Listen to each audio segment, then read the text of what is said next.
Est-ce que nos leaders ne voudraient pas être aussi respectés par les jeunes que Lumumba ou Thomas Sankara? Est-ce que ce sont tous de grands hommes? Est-ce qu'ils ont envie de sortir tous par la grande porte de l'histoire? Il y en a beaucoup qui ont fait le choix de l'argent, il y en a beaucoup qui ont fait le choix du luxe, il y en a beaucoup qui ont fait ces choix-là. Ils ont peur de mourir. De toute façon, on va tous mourir. Est-ce que mourir pour son peuple, c'est une belle mort?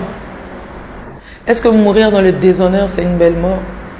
Parce que souvent, ils ont tout cet argent-là, mais à la fin de leur vie, ils regrettent. Sauf qu'il est trop tard, ils ont déjà pris la petite porte de l'histoire. Après, ils viennent écrire des livres pour nous fatiguer, là. Ils viennent dénoncer après coup. Oui, j'avais les pieds et mains liés parce que voilà, parce que le gouvernement de France me tenait par-ci, par-là. Mais on s'en fout de ça. Au moment où tu avais le pouvoir, au moment où tu pouvais changer les choses, qu'est-ce que tu faisais? Et c'est ça le plus important. Je pense que si on a des bons présidents, les peuples vont les soutenir. Et ça va être difficile même.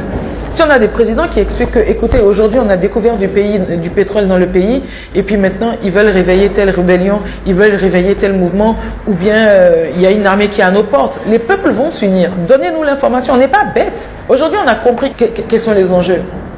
Qu'ils nous parlent. Mais avant de pouvoir nous parler, avant qu'on soit solidaires d'eux, il faut qu'ils travaillent pour nous. Il faut qu'on arrête avec ces histoires de président, le père de la nation. Moi, j'y crois pas en ça. C'est pas mon père. Moi, je connais, je sais très bien c'est qui mon père. C'est mon employé. Un président, il est là pour servir les intérêts du peuple. C'est-à-dire qu'on a placé quelqu'un qu'on pensait qui était le plus à même de pouvoir gérer nos intérêts à nous tous. Donc, c'est notre employé. Nous l'employons.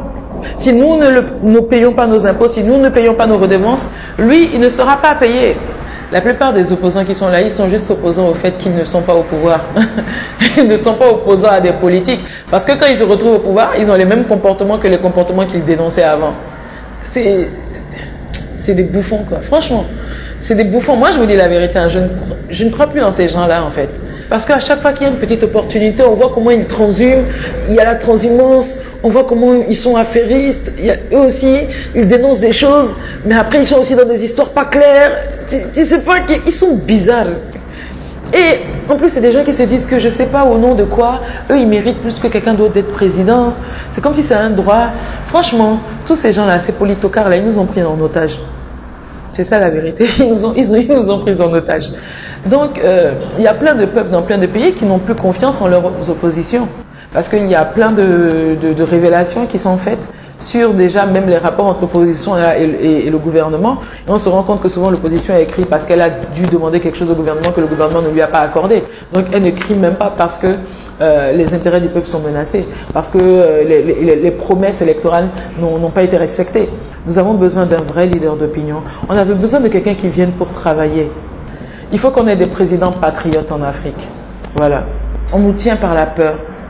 Il faut qu'on arrête d'avoir peur. De plus en plus de jeunes commencent à prendre conscience. Et on commence à prendre encore plus conscience de notre force. Parce que non seulement nous parlons leur langue et nous parlons nos langues, nous comprenons les codes du monde en tant que jeunes Africains.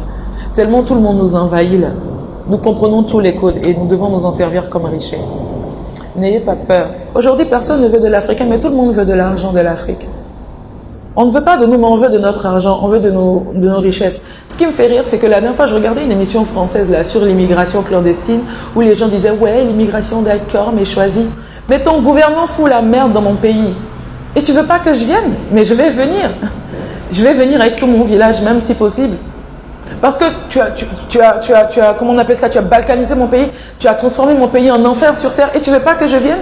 Mais je suis les richesses de mon pays. Tu viens, tu pilles là où mon diamant, mon pétrole, mon uranium part là. Mais je suis à la trace les richesses de mon pays. Et à un moment, il faut qu'on soit conséquent. Et il faut que les autres peuples, aussi soient solidaires des Africains. Les autres peuples. Parce que moi, je fais la distinction. Leurs gouvernements sont les criminels. Mais souvent, les peuples ignorent ce que leurs gouvernements font. La majorité des peuples occidentaux ignorent en fait aujourd'hui le niveau de vie qu'ils ont.